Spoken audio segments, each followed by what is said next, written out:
So the movie begins, and a voice tells us about Ganymedes. He was the type that used to eat human flesh.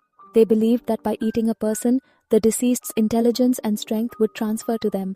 After that, the movie starts, and we are shown a cool-dressed man named Charlie, who is actually a Ganymede, and now he has ventured into the desert to hunt a human for his meal. At this time, he was chasing after a woman who was very scared of him. Frightened, she goes and hides in her house, but Charlie sees her and kills her with his axe, bringing her home. After that, he makes a lot of meatballs from this woman's flesh, fills his stomach, and then goes to the highway roadside to sell them. He used to earn money by selling these. Just then, a car passes by on the highway, and a couple comes to his shop who were arguing with each other because the boy wanted to eat meatballs and the girl was a vegetarian. She didn't want the boy to eat meatballs. While serving them meatballs, Charlie also tells a lot of jokes, which the boy really enjoyed. Here we learn that Charlie wanted to become a great comedian, but he never got such a chance. Anyway, when the couple was about to leave, Charlie suddenly swung his axe from behind and attacked the man, killing him on the spot. Seeing this, the girl got very scared. To save her life, she ran and met luckily in a car on the road. In this car was a girl named Eleanor, from whom she was begging alms for her moon. But Eleanor refused to help her, and it is revealed that she was Charlie's friend and had found out that this girl was fleeing in this manner. It was certainly Charlie's prey, after which Charlie comes here, kills this girl, and takes her home. Then, using this couple's meat, he starts preparing meatballs again. Time passes, and now we see a very famous singer named Crystal. She was supposed to perform at a festival today, for which she was going. So on the way, she came across Charlie's area where Eleanor was standing. She was pretending that her car had broken down. In reality, she had come to hunt Charlie. Crystal gave her a lift, and as soon as she sat in the car, Eleanor attacked her and knocked her out. After that, Charlie comes here, and the two take Crystal inside their home, where Charlie ties up Crystal. When Crystal regains consciousness, she finds Charlie in front of her. She asks Charlie, "What do you want from me?" So Charlie said nothing. "I just want you to stay in front of me." After saying this, he told Crystal a lot of jokes, and Crystal couldn't understand why a kidnapper was sitting and telling her jokes. Crystal tells Charlie that she will kill him and run away, but Charlie doesn't respond to her and sits down to eat. Here we now see Sharif Lever, who had received news that Crystal had disappeared on the desert side. He was looking for Crystal, so he also knocks on Charlie's house. But Charlie clearly refuses, saying that he doesn't know any girl named Crystal and that he lives alone in this house. Now, if Sharif had no suspicion, Charlie had also brought Sharif inside his house, and there he told Sharif a lot of jokes, which made the two of them quite frank with each other. After some time, Charlie sits down to watch TV, where he sees an ad for a club. This club was offering everyone a chance to perform stand-up comedy. All comedians could come and do stand-up comedy here. Charlie, who had always wanted to become a great comedian, saw this as a very good opportunity. He decided that he would go there and then started listening to his songs. This song was Crystal's, and we understood that he hadn't killed Crystal yet because she was his favorite singer. After playing the song, he starts cutting old corpses and begins making meatballs from them. Just then, Eleanor comes to his house and requests him to let her eat Crystal's meatballs, to which Charlie told her that he hadn't killed Crystal yet. After that, when Charlie goes to meet Crystal, Crystal gets very angry with him, and, irritated by his words, Charlie tapes her mouth shut. He turns on the TV to eat, where the news about Crystal's disappearance was being broadcast. Facebook was very famous, and upon hearing this news, Charlie was laughing badly as if it were a big joke. The next day, we see two men in the same desert. They were probably thieves who had hidden some valuable items in this desert before and had come today to retrieve them.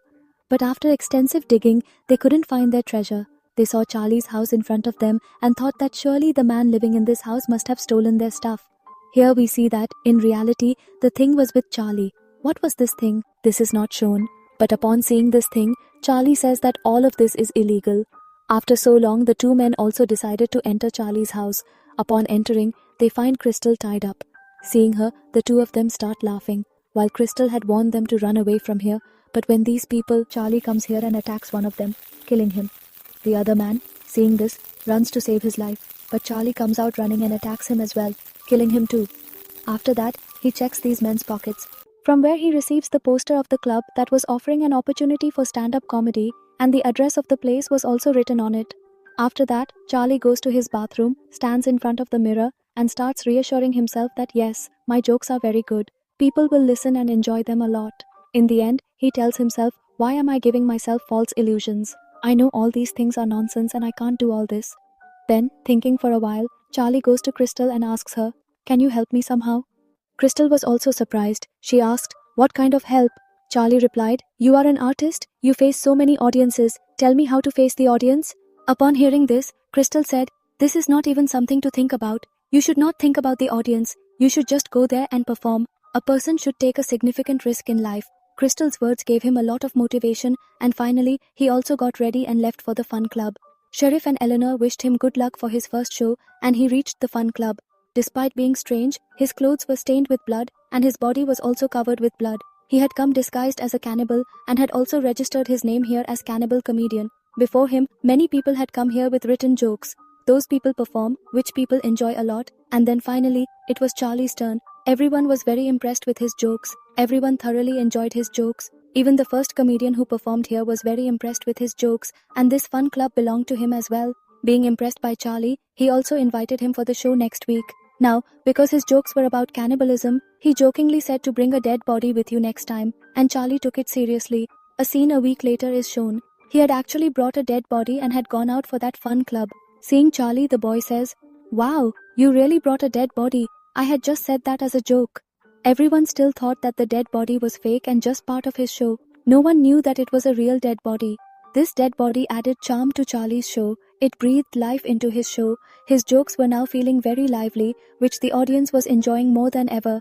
After the show, he became very famous under the name Cannibal Comedian.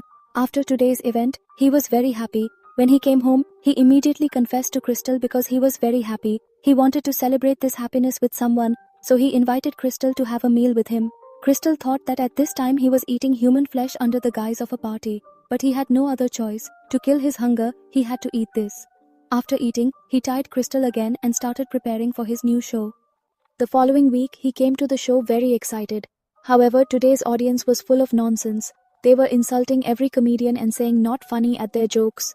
Seeing this, Charlie became very angry, and his anger increased when the comedian sitting next to him started crying, saying that they didn't even let him perform properly.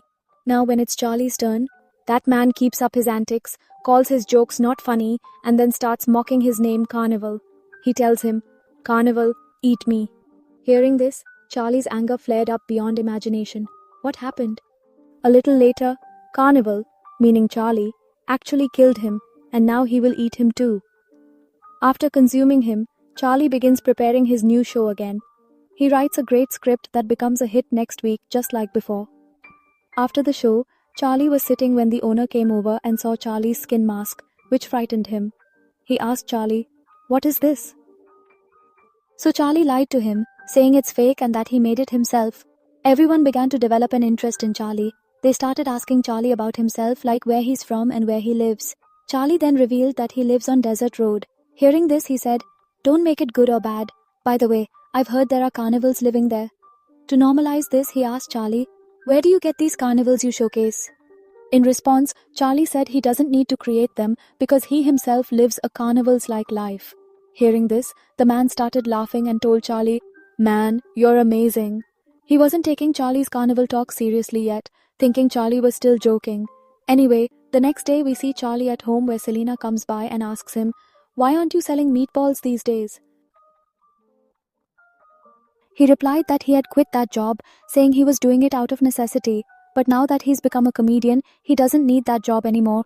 Anyway, the next week when Charlie goes to the fun club, he finds out that all the shows are already booked and there were no seats for him. Seeing this, he became very upset.